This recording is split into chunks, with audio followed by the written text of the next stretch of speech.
دنیا سے نہ دولت سے نہ در آباد کرنے سے، نہ دنیا سے نہ دولت سے نہ در آباد کرنے سے، تسلی دل کو ہوتی ہے خدا کو یاد کرنے سے۔ ایک دفعہ ابراہیم خلیل اللہ نے اپنے رب تعالی سے ایک سوال کیا۔ سوال خلیل اللہ کر رہے ہیں، فرمانے لگے وَإِذْ قَالَ إِبْرَاهِيمُ رَبِّ أَرِنِي كَيْفَ تُحْيِي الْمَوْتَى قَالَ بَلَى وَلَكِنْ لِيَطْمَئِنَّ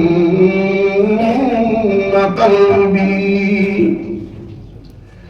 قال فخذ أربعة من الطير فصرهن إليك ثم اجعل على كل جبل منهن جزءا ثم ادعوهن يأتينك سعيا واعلم أن الله عزيز حكيم۔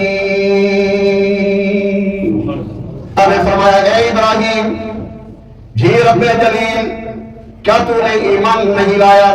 قال اولم تؤمن، کیا تو نے ایمان نہیں لایا؟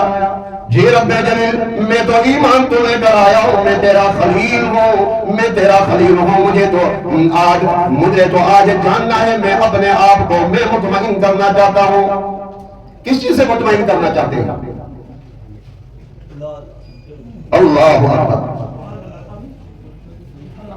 کیف تحیی الموتیٰ، تو مردوں کو زندہ کیسے کرتے ہیں؟ اے ربا ذرا مجھے تو بتا دیجئے نا، میں ذرا دیکھنا چاہتا ہوں۔ قال ولم تؤمن قال بلى ولكن ليطمئن قلبی۔ اے ربا میں اپنے دل کو اطمینان بخشنا چاہتا ہوں، میں اپنا دل کو جلا بخشنا چاہتا ہوں۔ مجھے تو علم ہے، میں تو جانتا ہوں تو مالک و مولا ہے، تو علیم بذات الصدور ہے، تو ربا مجھے تو ذرا یہ بتا دیں گے تو میں اپنے دل کو اور بھی مطمئن کروں گا۔ رب تعالیٰ نے فرمایا اے خلیل، جی رب جلیل آپ ایسا کر لیجئے گا، چار پرندوں کو آپ پکڑ لیجئے گا۔ کتنے پرندے؟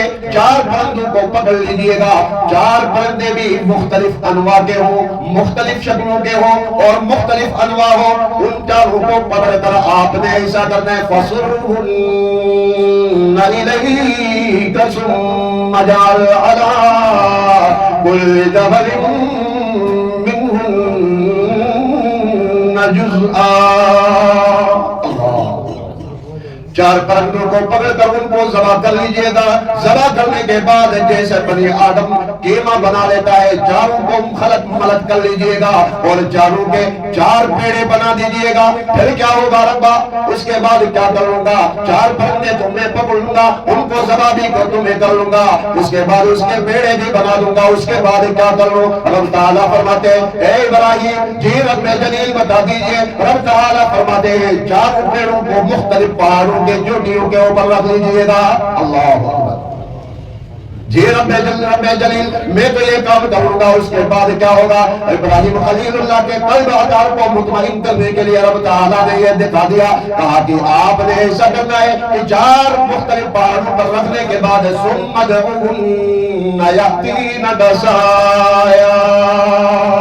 اللہ پھر ہر پرندے کو یاد بھی رکھنا ہے، اور ہر پرندے کو آپ بلا لیں گے تو وہ سمدعوہن، اس کو پکاریں گے تب کیا ہوگا؟ یأتین بسایا، وہ دوڑتے ہوئے تمہارے سامنے حاضر ہو جائے گا۔ اللہ اسلام آباد والوں، ہم نے بھی اپنے آپ کو مطمئن کرنا ہے۔ وہ تو ابراہیم خلیل اللہ تھے، آج مجھے اور آپ کو یہ سبق دیا جاتا ہے کہ ہم نے بھی ایک دن جانا ہے۔ ثم یمیتکم ثم یحییکم ثم الیہ ترجعون۔ رب تعالیٰ کے سامنے ہم نے ایک دن جانا ہے، وہ کون سا دن ہوگا ہمیں کوئی علم نہیں ہے۔ ثم یمیتکم، رب تعالیٰ فرماتے ہیں پہلے تم کچھ بھی نہیں تھا، تم عدم سے، میں نے عدم سے وجود بخش لیا۔ ثم یحییکم، پھر تمہیں زندہ کر دوں گا۔ ثم یمیتکم، پھر تمہیں مار دوں گا۔ ثم الیہ ترجعون۔ ہمیں یہ پیغام دیتے ہوئے جا رہا ہے کہ لوگوں، اگر تم کامیابی چاہتے ہو تو اللہ تعالیٰ کے احکامات میں ہی کامیابی ہے۔ توبہ قائم ہو کر توبوا الی اللہ توبۃ نصوحا، ایسی توبہ کر لے، سچی توبہ کر لے، دوبارہ اس گناہ کی طرف، اس برائی کی طرف جانے سے اپنا آپ کو باز کر لے، تو بس یہی تمہارا توبہ ہوگا اور تمہاری کامیابی کی سیڑھی یہاں سے شروع ہوگی۔ اللہ تبارک و تعالیٰ اس رمضان المبارک میں جو کمی کوتاہیاں ہو گئی ہے، جو بہت سارے نافرمانیاں ہو گئی ہے، اللہ تبارک و تعالیٰ اپنے حبیب صلی اللہ علیہ وآلہ وسلم کے صدقے اور دین اسلام کے صدقے، اس عظیم رمضان المبارک کے صدقے ہم سب کو معاف فرمائے۔ وآخر